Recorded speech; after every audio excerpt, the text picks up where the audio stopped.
بسم اللہ الرحمن الرحیم۔ آج ہر شخص پریشان ہے، ہر شخص اپنی حفاظت کے لیے کچھ نہ کچھ اعمال کرتا ہے۔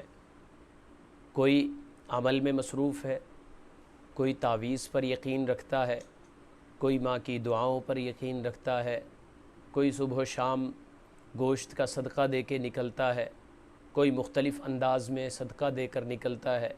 تو یہ سب چیزیں اپنی حفاظت کے لیے ہیں۔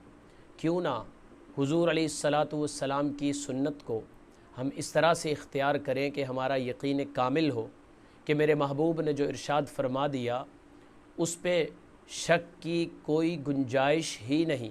حضور علیہ الصلاۃ والسلام کا فرمان مبارک حضرت عثمان رضی اللہ تعالی عنہ نے نقل کیا ہے۔ حضرت عثمان بن عفان رضی اللہ تعالی عنہ ارشاد فرماتے ہیں کہ جو شخص یہ چاہے کہ اسے کوئی حادثہ پیش نہ آئے، اسے کوئی نقصان نہ پہنچا سکے۔ اب نقصان کا جو لفظ ہے یہ تمام چیزوں پر یعنی محیط ہے۔ نقصان لڑائی بھی ہے، مالی نقصان بھی ہے، زہریلے جانوروں سے نقصان بھی ہے، چوری ڈکیٹی کا نقصان بھی ہے، گھر مکان زلزلہ آفت، یہ تمام چیزیں نقصان کی طرف اشارہ کرتی ہیں، تمام چیزیں نقصان کے لفظ میں داخل ہیں۔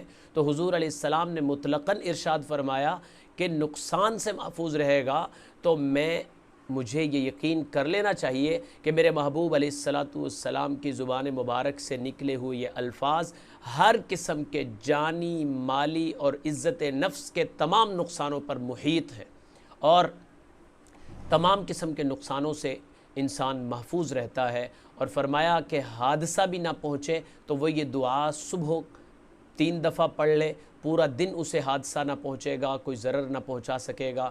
اور جو شخص شام میں 3 دفعہ یہ دعا پڑھ لے تو پوری رات صبح تک اسے کوئی نقصان نہ پہنچا سکے گا۔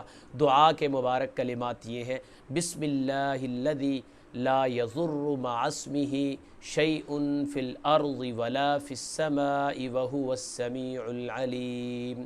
اس دعا کو صبح و شام 3 دفعہ پڑھیے، حدیث نبوی پر عمل کیجئے اور یقین کیجئے کہ دنیا بھی بن رہی ہے اور ساتھ میں آخرت بھی بن رہی ہے۔ والسلام۔ دعاؤں کی درخواست، آپ کا بھائی حافظ محمد زکریا جمال۔